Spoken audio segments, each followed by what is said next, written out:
ભગવાન ભોળાનાથના ભક્તિ પર્વ પવિત્ર શ્રાવણ માસમાં ભક્તો શ્રદ્ધાપૂર્વક વિવિધ મંદિરોમાં દર્શન અર્ચન કરી ધન્યતા પ્રાપ્ત કરી રહ્યા છે। ત્યારે આજે શ્રાવણ માસના છેલ્લા સોમવારે વડોદરા શહેરના ફરતે આવેલા નવનાથ મહાદેવ મંદિરોને જોડતી કાવડ યાત્રામાં શિવ ભક્તોમાં ગજબનો ઉત્સાહ જોવા મળ્યો હતો।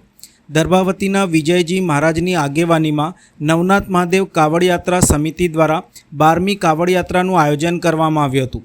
આજરોજ સવારે સિદ્ધનાથ મહાદેવ મંદિર ખાતેથી કાવડ યાત્રાનો પ્રારંભ થયો હતો। વડોદરા શહેરના નવનાથ મહાદેવ કાવડ યાત્રા સમિતિ દ્વારા છેલ્લા 12 વર્ષથી કાવડ યાત્રાનું આયોજન કરવામાં આવતું હોય છે। ત્યારે આ વર્ષે પણ શ્રાવણ મહિનાના છેલ્લા સોમવારે કાવડ યાત્રાનું આયોજન કરવામાં આવ્યું હતું। શ્રાવણ માસના છેલ્લા સોમવારે ખંડેરાવ માર્કેટ પાસે આવેલા સિદ્ધનાથ મહાદેવ મંદિર ખાતેથી શહેરના મંદિરો તેમજ નવનાથ મહાદેવ મંદિરોમાં અભિષેક કરવા માટેની કાવડ યાત્રાનો હર હર મહાદેવના જયઘોષ સાથે પ્રારંભ થયો હતો। નવનાથ મહાદેવ કાવડ યાત્રા સમિતિ દ્વારા વડોદરાની ચોતરફે નવનાથ સ્વરૂપે બિરાજમાન થઈને સંસ્કારી નગરીનું કુદરતી કે કૃત્રિમ આફતોમાં રક્ષણ કરતા ભગવાન ભોળાનાથના પવિત્ર શ્રાવણ માસમાં દર્શન કરવાના હેતુ સાથે શ્રાવણના છેલ્લા સોમવારે કાવડ યાત્રાનું આયોજન કરવામાં આવે છે। આ કાવડ યાત્રામાં કાવડિયા ઉપરાંત મોટી સંખ્યામાં શ્રદ્ધાળુઓ જોડાયા હતા। કાવડિયાઓ માનસરોવર જળ, ગંગાજળ, નર્મદા જળ, મહી નદીનું જળ અને ગૌરીકુંડના જળ પવિત્ર જળથી નવનાથ મહાદેવ મંદિર ખાતે શિવલિંગને વેદોક્ત મંત્રોચ્ચાર સાથે જલાભિષેક કર્યો હતો। શ્રદ્ધાળુઓએ શંખ, ઝાલર, ડંકા, નિશાન, ભજન મંડળીઓ દ્વારા થતા ભજન કીર્તન સાથે નવનાથ મંદિરોની યાત્રાનો લાહવો લઈ દર્શન કરી ધન્યતા અનુભવી હતી। કાવડ યાત્રાનું વિવિધ સ્થળોએ સ્વાગત કરવામાં આવ્યું હતું। આ કાવડ યાત્રામાં બ્રહ્મોસ્ત્ર મિસાઇલની પ્રતિકૃતિ બનાવવામાં આવી હતી।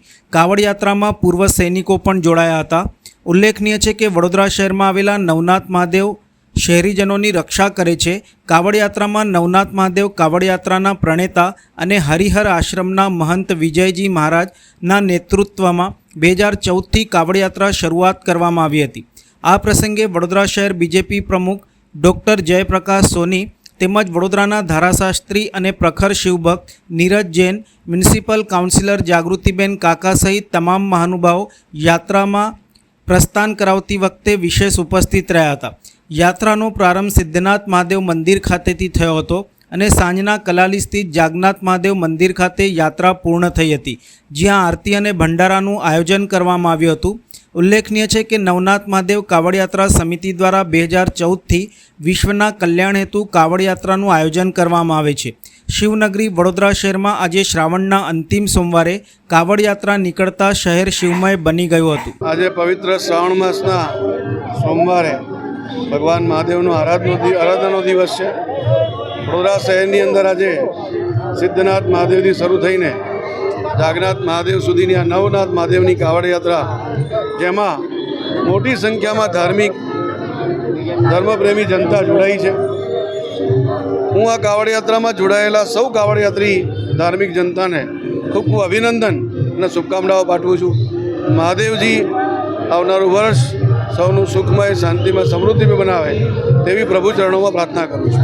નવનાથ મહાદેવ કાવડ યાત્રા સમિતિ દ્વારા વડોદરા શહેરમાં શ્રાવણના છેલ્લા સોમવારે કાવડ યાત્રા નીકળી છે। આ કાવડ યાત્રામાં વડોદરા શહેરના તમામ લોકો, તમામ તબક્કાના લોકો અને પક્ષાપક્ષીથી ઉપર ઉઠી તમામ પાર્ટીના લોકો જોડાયા છે। આ પ્રસંગે હું વડોદરા શહેરના તમામ લોકોને અભિનંદન આપીશ કે આજનો દિવસ ઉત્સવ તરીકે મનાવીએ છીએ અને શહેરના લોકો પણ આ કાવડ યાત્રાને વધાવી દરેક કાવડિયાઓને જે ઉપવાસ છે એમના ફરાળની બધાની ચિંતા કરે છે।